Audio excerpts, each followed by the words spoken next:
A 35-year-old chef vanished on her way to work one morning. The media quickly picked up the case of the young and pretty missing woman.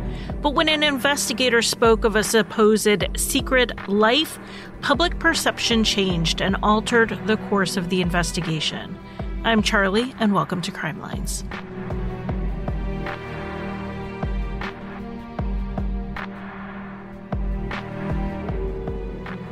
Welcome to Crime Lines. Welcome back if you've been here before. Most of my listeners are repeat customers, so thank you so much for spending time with me each week.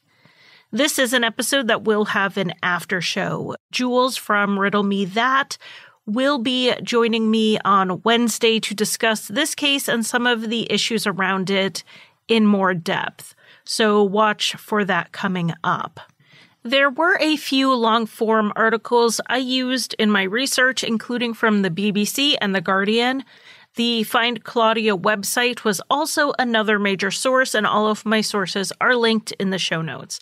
Let's get started. Claudia Lawrence was born in February 1974 to parents Peter and Joan. She joined her big sister Allie, who was 3 years old when she was born. The family had a comfortable life in Moulton, North Yorkshire, where Claudia and her sister attended a nearby private school. Claudia was more active than academic, though she still liked school, particularly the social aspects. She was also passionate about horseback riding as a child and into her adulthood. As an adult, Claudia pursued culinary arts, and she worked her way up the way chefs do, learning and growing in each new kitchen until she was hired as a chef at Goodricke College, which is part of the University of York. Claudia bought a house in York, not far from the city center. She was on a regular and fairly predictable schedule of going to work, going home, and then meeting with friends or family a few nights a week. Claudia lived about 3 miles from her job, so normally she would drive there. But in March 2009, Claudia was having to walk since her car was in the shop. On Wednesday, March 18th, 35-year-old Claudia Lawrence worked her usual shift, which started at 6 a.m. Around 2:40 p.m., Claudia headed off on foot to walk home. As she walked, a friend saw her and picked her up, dropping her off at home between 2:50 and 3:05.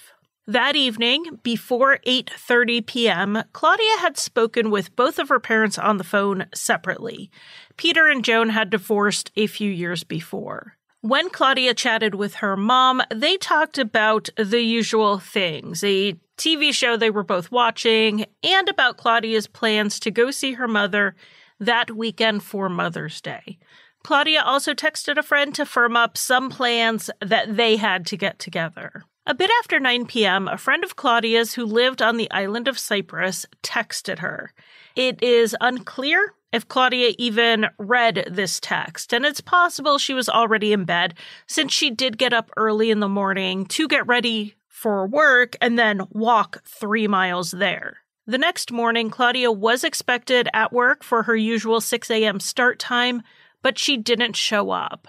When her manager tried to call her cell phone mid-shift, Claudia didn't answer. That evening, Claudia's friend Susie waited for her to arrive at a local pub, as they had previously arranged. Susie texted Claudia when she didn't show, but did not get a response. So then she tried to call her, and this call went straight to voicemail, like the phone was off. Susie brushed it off, assuming Claudia had forgotten, or maybe she had already fallen asleep after work. The next day, March 20th, Susie tried to call again, and again she got Claudia's voicemail immediately. This was not normal, so Susie called Claudia's father, Peter, and told him she couldn't reach Claudia and that she was getting worried. Peter called the university and found out that Claudia had never made it to work the day before. So he headed straight to York to meet with Susie and check Claudia's house together, letting themselves in with Peter's spare key. And they found her house in perfect order. The backpack Claudia usually took to work was missing, as was her phone and her work uniform. So it actually looked like she had headed to work as planned, but Peter knew she had never made it there. Peter then called 999, the UK's emergency services number. Peter was a little worried that the police were going to tell him to wait another day or two, see if Claudia showed up. She was an adult, she could do what she wanted, that sort of thing. But he got the opposite response, thankfully. An entire team of police officers showed up at Claudia's home and began searching the path between her house and the university. The fear was that something had happened while she was walking to work on the 19th, and now it had been more than 24 hours. The police pulled the CCTV footage they had available along that path, and they did see Claudia walking that route between home and work on the 18th, both to and from work. But they did not see her on that path on the 19th. They also saw her leave her house shortly after she got home on the 18th, apparently to mail something. She then walked back to her home a little after 3, and that is the last time Claudia was seen on CCTV. She then had those calls with her parents, and that was the last contact. The investigators believed early on that the evidence pointed to Claudia leaving her home on the morning of the 19th for her 45-minute walk to work. This would have meant she would have left by about 5:15.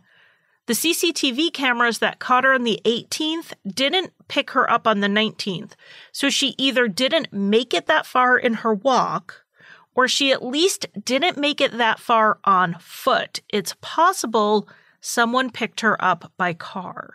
A witness did come forward and said he saw a man and a woman talking at 5:35 in the morning at the Melrose Gate Bridge. The man was wearing a dark hoodie and he was smoking a cigarette that he had in his left hand. The witness said the woman looked like Claudia Lawrence, and the timing was right. She would have been at that point around that time had she walked to work that morning. Since she wasn't seen on the CCTV cameras that were not far from there, she may have gotten into a vehicle at that point. That's one theory at least. Another promising witness was a woman who saw a man and a woman next to a parked vehicle near the university around the time Claudia should have been there for work. She said they were arguing. Though both sightings do have strengths, particularly the timeline, and because they both described the man similarly, neither of these sightings have been confirmed. Claudia's phone records were another avenue pursued. On the morning she missed work, her manager called her about halfway into her shift, so around 10 a.m. He left a voicemail. Then the phone was switched off later at 12:08 p.m. So it was turned off 4 hours after Claudia didn't show up at work and a few hours before Susie called to see where she was. Based on the records from the cell phone company, the phone was not smashed or thrown into a river somewhere because the phone was able to send a signal to the phone carrier that it was powering off. This is called an explicit detachment. If a phone is broken or suddenly disconnects, it doesn't send those messages to the phone company. So the phone, as much as a phone can be cognizant of anything, knew it was powering down, meaning it was likely turned off or possibly it was running out of battery, and it sent that explicit detachment signal. The entire morning, until the phone was turned off, it was in the York area. Because Claudia's work and home were only 3 miles apart, and this was before super accurate GPS in phones, they couldn't tell much more than that. They couldn't say whether the phone was at her home, at her work, or halfway between them. While the police were searching for evidence, the media picked up the case and it became front-page news really quickly. The friends and family of Claudia were not prepared for the spotlight, which I think few families are ready for it. The police told the media that they were investigating this as an abduction. They began running a picture of Claudia on all the news cycles, but this picture did bother her mother, Joan, a bit. Claudia previously had lightened her hair, but had been wearing it darker prior to her disappearance. So the fear was that this photo being run wasn't up to date enough to get solid witness sightings. On March 25th, a week after Claudia was last seen, the police announced they believed she came to harm by someone she knew, and then they released the last CCTV footage of Claudia, hoping it would bring in a lead. Then, in mid-May, they released another bit of some CCTV footage. This was of a man seen at 5:07 a.m. near Claudia's house. Claudia's house sat on a main road near a corner. That little side street leads to an alley that goes behind Claudia's house. What the CCTV footage picked up was a man walking towards that alley. About a minute later, he came back into frame and headed towards the main road. The police asked this man to come forward so he could be cleared because the time of being that close to Claudia's house was suspicious, since it was around the time she should have been leaving for work. And if he wasn't there waiting on Claudia to leave her house, maybe he saw someone who was. So the police really wanted him to come forward and explain why he was there, what, if anything, he saw, and possibly rule him in or out as a suspect. But he has never been identified. On June 2nd, 2009, 11 weeks after Claudia's disappearance, the case got a huge media boost on an episode of BBC's Crime Watch. This show airs information on cases as well as runs reenactments in the hope that they'll jog someone's memory. Detective Superintendent Ray Galloway appeared on the show, and he was asked about Claudia's private life a bit. I'm going to read the quote verbatim rather than trying to summarize it.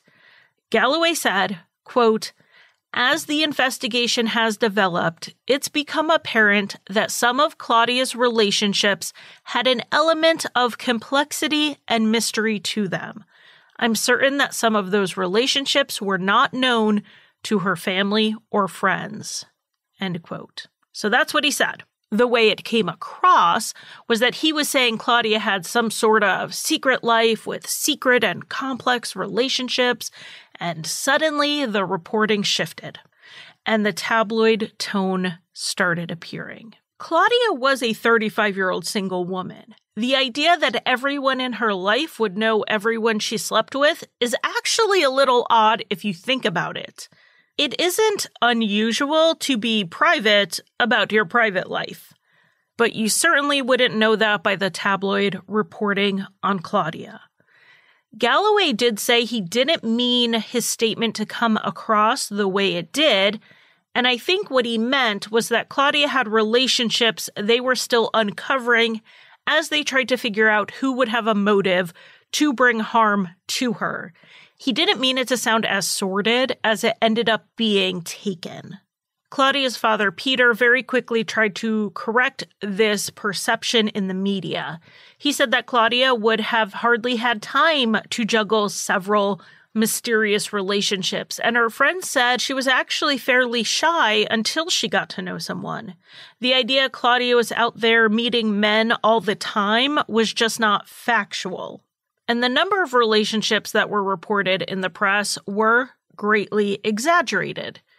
Peter said that in one paper, which he did not name, the claim was that there were 40 men Claudia had been involved with. The actual number, spread over the course of 6 years, was more like 12.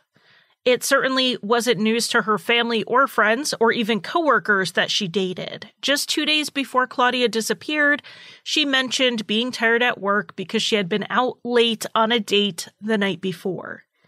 Dating 12 men in 6 years, that's what, 2 men a year on average? That seems fairly reasonable for a single woman. And of course her family didn't expect to know every single one of them.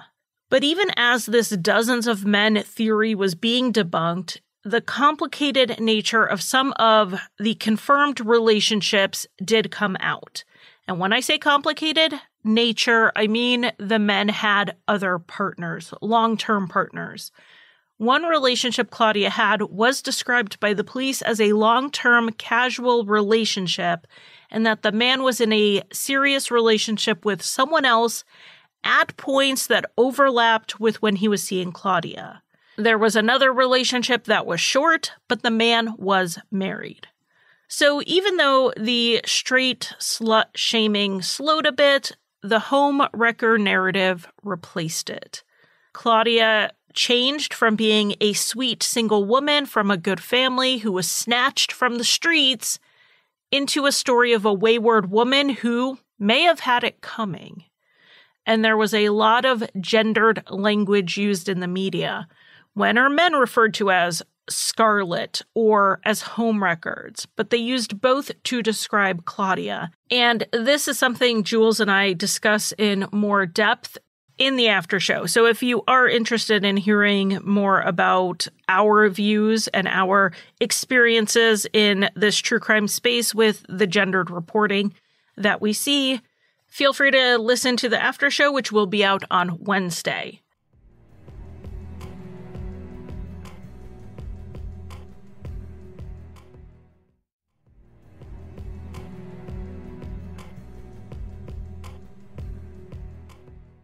And can I even bring up the British press and gendered reporting without mentioning the Daily Mail at least once? The Daily Mail, particularly, printed quotes from anonymous sources in York who supposedly knew all about all sorts of affairs Claudia was engaging in. One of these anonymous sources claimed Claudia actually targeted, on purpose, married older men at the local pub. But the pub owner, who knew Claudia and knew the various people she socialized with, he said it was, quote, rubbish to paint her as some predator. He was willing to go on the record in the Daily Mail, while the person smearing Claudia, that person wanted to remain anonymous. So guess which person got more attention in the article? Guess whose story came earlier in the article? Of course, the anonymous source. Even if the reporting is followed up partway through with someone countering the assertion, it is hard to unring a bell when you put out an accusation like that. And here's why public perception matters. Scandal will get some articles for sure, but more in the tabloids than in the mainstream newspapers. When the public has a negative view of the victim, they stop paying attention. When they stop paying attention, so does the mainstream media. Tips that would otherwise come in don't. Someone who knows something doesn't have that metaphorical stick poking at their conscience every time they read the news. It also meant that people who Claudia may have been involved with, socially or romantically, were less willing to come forward. They might know about someone she was having an issue with, or a name no one else knows about, and they convinced themselves what they knew was probably not that important because they didn't want to get wrapped up in this sordid affair.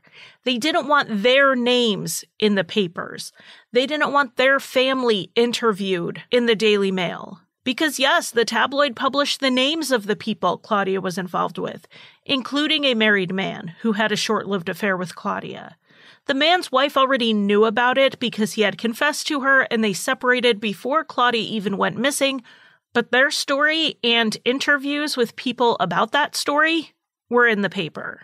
Men who knew Claudia, whether they had an affair with her or not, wouldn't want their name out there because they didn't want to be associated or the hint of them being associated in an affair. They hesitated to come forward, and we know from the police that some people they wanted to question just wouldn't talk to them. They were finding the lack of cooperation frustrating, and they still do to this day. While I do think that Galloway's specific comments were poorly expressed and the Scarlet Woman narrative was offensive, I also understand a little bit of where the investigators were coming from at this point. They were investigating this as a homicide. and believed whatever happened to Claudia was perpetrated by someone she knew. According to the femicide census released in 2020, but looking at stats from 2018, 61% of women in the UK who were killed by a man were killed by a current or former partner. So the odds were this was someone she knew, and very likely someone she had been romantically involved with. They needed the public to come forward with the names of people Claudia was involved with who her family and friends might not be aware of. But then the police lost control of the narrative very quickly, and instead of the public coming forward, they didn't. This impeded the investigation rather than helped it. To try to right this ship, Claudia's parents and her friends did a lot of work with the media, being accessible for interviews, and they tried to get the correct idea of who Claudia was out there. Aside from a serious relationship that had ended a few years before, Claudia's boyfriends and partners were all less serious, and she was on friendly terms with many of them, even after they stopped seeing each other. There was no one I've seen anyone come out and say acted jealous or acted controlling towards her. But even if someone did appear friendly on the outside, it didn't mean there wasn't jealousy at play. Maybe there was a man who wanted more of a relationship than Claudia was interested in, and he was angry at being told no. Maybe it's not a man at all, but a woman who was jealous. Because Claudia's regular hangout was a pub called Nag's Head, which was a few doors down from her house, the investigators did interview the regulars there, but none of the leads initially panned out. Again, the police did indicate to the media that there were men they wanted to talk to who were refusing to help, largely because of what we just talked about. They didn't want their relationship or possible relationship with Claudia in the press. Another avenue they pursued, quite a bit farther from Claudia's front door, was Cyprus. Claudia had connections there. She vacationed there often enough that she had friends, mostly among the expat community. One of these friends was the last person to text her before she disappeared. Also, tips came in that she may have been offered a job in Cyprus, and she had talked about relocating there permanently. Whether this was something she really planned on or was more of a dream or a fantasizing about running off to Cyprus, we don't know. But her passport was left behind, so they knew it was unlikely she traveled there, unless she traveled there illegally or was smuggled in. And of course, like with everything else in this case, the reporting turned into Claudia living some double life on Cyprus where she had 10 lovers on the island. And then those who knew her in Cyprus said that was absolutely ridiculous. A team of investigators did go to the island to speak with the people Claudia knew in September 2009, but eventually they closed the book on that possibility. It's not like someone from Cyprus, which is in the Eastern Mediterranean, just popped over to the UK unnoticed to abduct and murder Claudia. No links were found between the people on the island and Claudia in the UK. In March 2010, a year after Claudia was last seen, a search began in York at some very specific places. One of these was a children's play area near where she worked.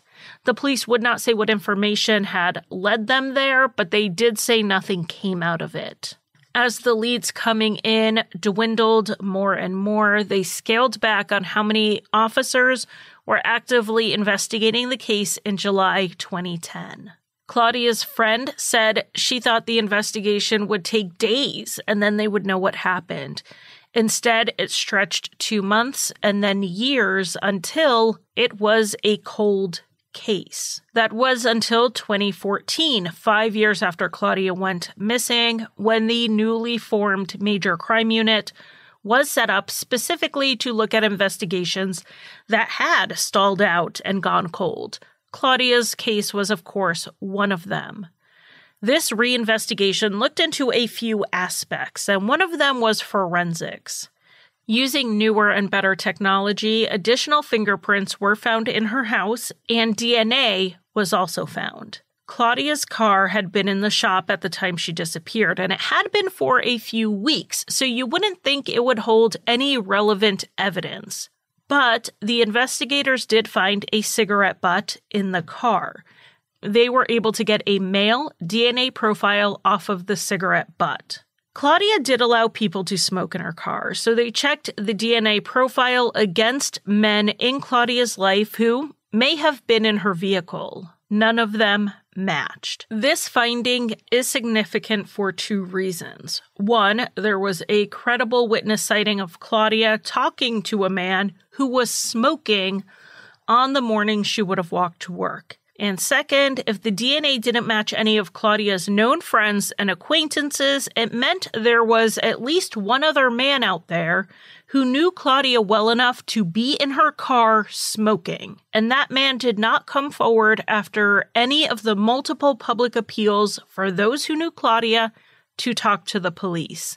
They wanted to find out who that man was, but so far that has not happened. They have more recently announced possibly pursuing familial DNA to see if they can identify any of the contributors to the DNA in Claudia's house and to her car. Another thing the investigators did was take a much closer look at Claudia's phone activity from before she went missing. They noticed that in the weeks leading up to Claudia's disappearance, Claudia had been spending a lot of time in a suburb of York called Acomb, that is west of the city center. Claudia had not spent a lot of time in that area before the weeks before her disappearance. While previous investigations did look closely at her known key locations, her home, the Nag's Head pub, the university, this opened a larger area and a new pool of people she may have known. The reinvestigation also broadened the timeline. It had been believed that Claudia vanished on her walk to work. This was largely based on her work items not being found in her house. But there were many hours before that Claudia was unaccounted for with no phone activity.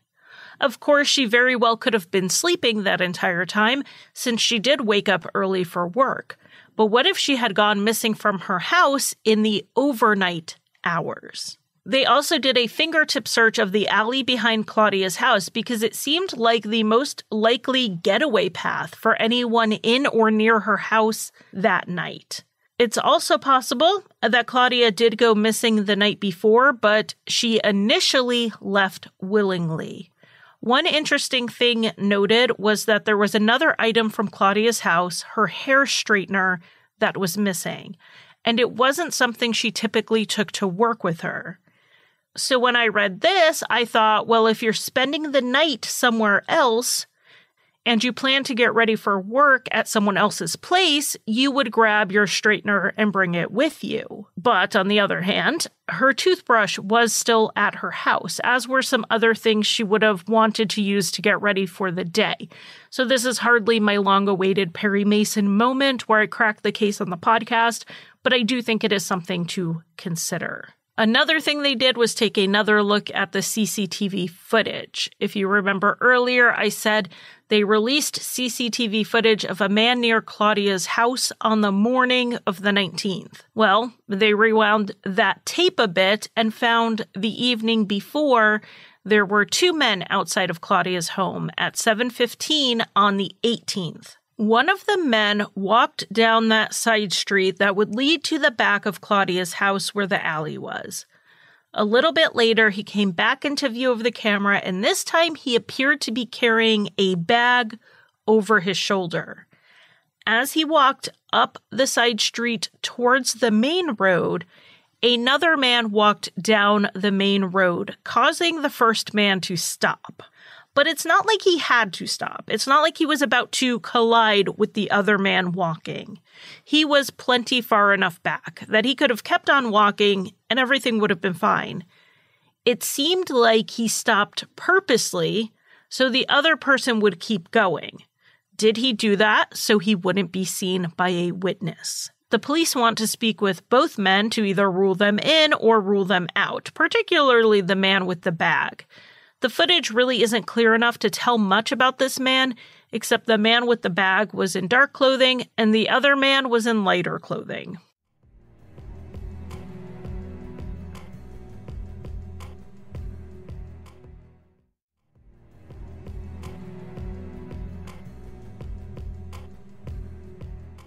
It was after the men were seen on CCTV that Claudia spoke with her parents. We know anything that happened would have happened after 8:30 at night. But the working theory in the case at this point was that Claudia was killed by someone she knew, and it had likely been planned. Whether she went missing on the 18th or the 19th is unclear. It's possible that this was very well planned, and that's why there was no evidence of what happened left behind. Or it could have been just planned, but then got a healthy dose of luck as well, which we certainly see in other cases. Part of that luck may be that the people in Claudia's life who do know something don't want to come forward because of the media perception. There is also a theory that the person in the March 18th CCTV with the bag is the same person who was on the March 19th CCTV early in the morning. He would have been near Claudia's home twice in about 9 hours. Maybe he lived in the area and he had good reason to be there at 7 p.m. and 5 a.m., but he has not come forward to establish that. Additional CCTV has been released, including showing a car driving down Claudia's street and stopping very near her house. They believe this was a light-colored Ford Focus or similar vehicle, and it stopped around 5:42 a.m. They wondered if the car stopped because it was picking Claudia up to take her to work. There was also a van across the street they hoped to identify the driver of. Based on other witness statements, they also put out a plea for 2 more men to come forward. One man who was in his 30s was seen going into Claudia's house a week before she disappeared. Then there was another man outside of Claudia's house on March 19th around 6:45 a.m., so after Claudia should have already been at work. A witness said he was between 55 and 65 with gray mid-length hair, and he was wearing a 3/4 length sandy-colored raincoat. So with this reinvestigation, we have seen more forensic testing, we have seen more CCTV footage released, and we have also seen more public pleas for witnesses. And then there was another major break in the case that seemed like a very big deal, but actually led nowhere. And this was an arrest, actually more than one arrest.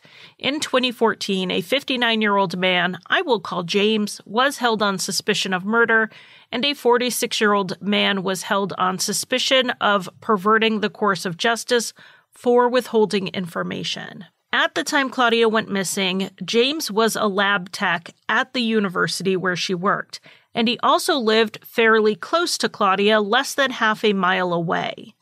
Because they lived close and worked at the same place, it has been said that James would occasionally drive Claudia to work, and they also both frequented the same pub. His home and his yard had been searched previously, back in 2011, but he had not been taken into custody. The police went back to James's house in 2014 and did another major search. This one included moving paving stones as they searched his yard. They also brought in cadaver dogs, not just to his house, but also to his mother's house.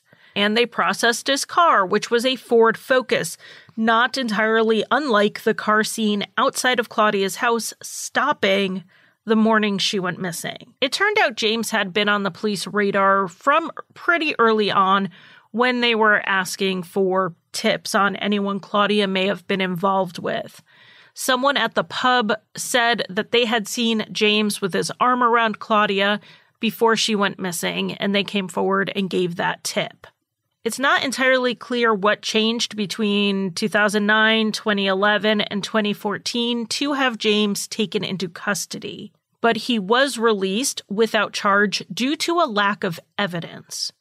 And then in 2020, a bunch of apologies to him showed up in the media outlets, largely tabloids, that had named him and provided some details that were not entirely factual. These apologies showed up around the same time with nearly the same verbiage, leading me to believe he took legal action, though I couldn't confirm this. I'm just using context clues to come to this conclusion. A year after James's arrest, 4 men who were all linked to the Nag's Head pub were arrested, but they were also released without charge due to a lack of evidence. The investigation even sent them to Acom, digging up the cellar of a pub. It feels like this reinvestigation turned up a lot of new leads, but what has been released publicly at least feels like a 1,000-piece jigsaw puzzle with only 100 pieces known, and few of those pieces actually connect to each other. However, the prevailing theory seems to have stayed the same, that Claudia was abducted and murdered by someone known to her. However, in 2017, an ex-police detective superintendent from Wiltshire brought up another theory. He made comments to the press about a possible connection between Claudia Lawrence's disappearance and a killer named Christopher Halliwell. The investigators heading up Claudia's case have called the link speculative and remained believing that Claudia had been killed by someone she knew. But Claudia's mother, Joan, met with the mother of one of Halliwell's victims after hearing about this possibility. So let me give you an overview of Halliwell's case so that you can see where the connections are. On March 19th, 2011, exactly 2 years to the day after it was believed Claudia disappeared, 22-year-old Sean O'Callaghan disappeared after last being seen on CCTV leaving a nightclub in Swindon at nearly 3 a.m. This walk home should have only taken about 10 minutes. When she did not arrive home by the morning, her boyfriend reported her missing.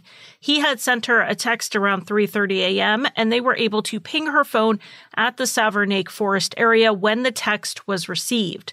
So with this point in their map, the police began searching the woods. But they also realized it was about 30 minutes from the CCTV footage at the nightclub to the phone pinging in the forest, and that distance could only be covered in that time by a car. So the police checked CCTV between the 2 points and found a vehicle traveling that distance, a green Toyota taxi. The car was seen on the footage in the area of the club, circling around. As Sean walked toward her home, the car pulled up to her. A bright flash of light came into view, which then made it impossible to see what happened next. But Sean was not seen on the CCTV after this moment, and the car pulled away from the curb. It was 2:57 a.m. The footage wasn't clear enough to get a license plate, but they did see something else on this footage. At one point, a police car drove past the taxi, and that police car had an automatic number plate reader installed. This is a camera that automatically reads and records the plate numbers of cars it passes. It is not generally installed for routine use, but rather to track organized crime. It can record plate numbers and then organize the data so they can follow the suspected terrorists or gang members through the country. The database stores the information for up to 2 years, and though it's mostly used for organized crime, it can be accessed by other law enforcement agencies for other reasons. And that's what they did here. The number was registered to 47-year-old Christopher Halliwell. The police then put him on surveillance before arresting him on suspicion of murder on March 24th. And he led them to Sean's body, buried in a shallow grave about 20 minutes outside of Swindon. I know Big Brother government surveillance can be a controversial topic, but it did solve this case. And it solved another one as well. Halliwell made a second confession. He confessed to killing 20-year-old Becky Godden Edwards. He couldn't remember the year, knowing it was between 2003 and 2005. It is believed to be 2003, which was when Becky was last heard from. Becky's case did not get the attention of Claudia's case or of Sean's case, in large part because she was a sex worker who occasionally dropped out of contact with her family. There was a long delay between when she was last heard from and when she was reported missing. But Halliwell was someone Becky knew, and he apparently had become obsessed with her. Though Halliwell confessed and led the police to Becky's body, the charges against him in relation to Becky's case were dropped because the judge threw out the confession. He hadn't been properly cautioned before he spoke. The investigator who got the confession was actually disciplined for misconduct, but Becky's mother has pointed out that her body would not have been found without Halliwell's confession, and the investigator got that information the way he could get it. She was able to lay her daughter to rest, even if it wasn't done by the book. Halliwell was given a life sentence for Sean O'Callahan's murder with a minimum of 25 years before being eligible for release. In 2016, after new evidence was discovered, Christopher Halliwell was tried for the murder of Becky Godwin Edwards. Even without his confession being admissible, he was found guilty and given a whole life sentence, meaning he will never get out. So why bring Halliwell up in the context of Claudia's disappearance? York and Swindon are 3.5 hours away by car, so it's certainly not geographical proximity. The first thing we have to consider is, did Christopher Halliwell really not kill anyone from Becky's murder in 2003 until 2011? That seems unlikely. And he even made comments that seem to hint that there are other victims. After Halliwell was in prison, he was questioned more about Becky's murder. He told the police he didn't want to keep coming back to this with different charges every few years. And then he said, quote, "If I can clear this up in the next few hours, will everything else be forgotten?" So what is everything else? It sounds to me like he was offering a deal. He would confess again to Becky's murder if they would just drop the investigation into any other charges. Or maybe he was offering to confess to everything if they would just not prosecute it and let him serve out his life sentence. Regardless of the interpretation, it does seem like he was admitting that there were more cases he could be tied to. There are a number of possible missing and murdered women from the area who might fit, and many have been discussed in the media. The one that stood out to me is Linda Razzle. She went missing on March 19th, 2002. So you might see where I'm going with this. Claudia went missing on March 19th walking to work. Sean went missing on March 19th walking home. And now we have another woman who went missing on March 19th, and Linda also appeared to go missing while walking. Linda drove herself to work, but due to the cost of parking around her workplace, Linda had taken to parking her car in a residential area for free. She would then walk 20 minutes to work. Linda never made it to work, yet her car was found in the neighborhood where she usually parked. We know Sean was killed by Christopher Halliwell, and Linda was linked in the media to Halliwell because he supposedly did some building work at her house when she had an extension put on. But that may have been an erroneous report, and there doesn't seem to be solid evidence that Halliwell did work on her house. But Linda's case is one I may cover in its own episode because I did get drawn into it. Her estranged husband, who she had a contentious relationship with, to say the least, was convicted in her murder, even though her body wasn't found, and he has maintained his innocence. But it is a case with odd movements and a tight and confusing timeline that we could get into, which seems to be what we do here lately. Now, any links between the three women do seem to stop at the dates they disappeared and the circumstances that they disappeared while out walking. Nothing definitive has been found to link them together, and unless someone can place Christopher Halliwell anywhere near York in March of 2009, I agree with those who say his possible links to Claudia's disappearance seem really speculative. In 2018, it was announced that Claudia's case was then in what they call a reactive phase, meaning they would act on any leads that came in, but it was no longer being actively worked on. But behind the scenes, Claudia's father was working with missing persons advocacy groups on getting a new law passed, which went into effect in June 2019 and is informally known as Claudia's Law. This law covers something we talked about way back in September of 2020 when we covered the Paul Skiba disappearance. If you remember back then, Paul, his daughter Sarah, and his employee Lorenzo Chivers all disappeared at the same time. Paul's mother tried to keep Paul's mortgage paid, his business running, and everything else in the time before Paul could be declared dead. And then when Paul was eventually declared dead, his estate went to his surviving child. And Paul's mother ended up losing everything financially, on top of losing her son and granddaughter, because there was no law that allowed her to settle Paul's finances after he went missing, and there was no law giving her the power to do so. Claudia's law addresses that issue. It is formally called the Guardianship Missing Persons Act. It allows for a guardian to be appointed to manage the affairs of anyone who has been missing for more than 90 days. It's informally known as Claudia's Law because her father, Peter, championed for it on behalf of all families of long-term missing persons who have found themselves stuck in this financial and legal limbo. In honor of his work on behalf of families of missing persons, Peter Lawrence received the OBE.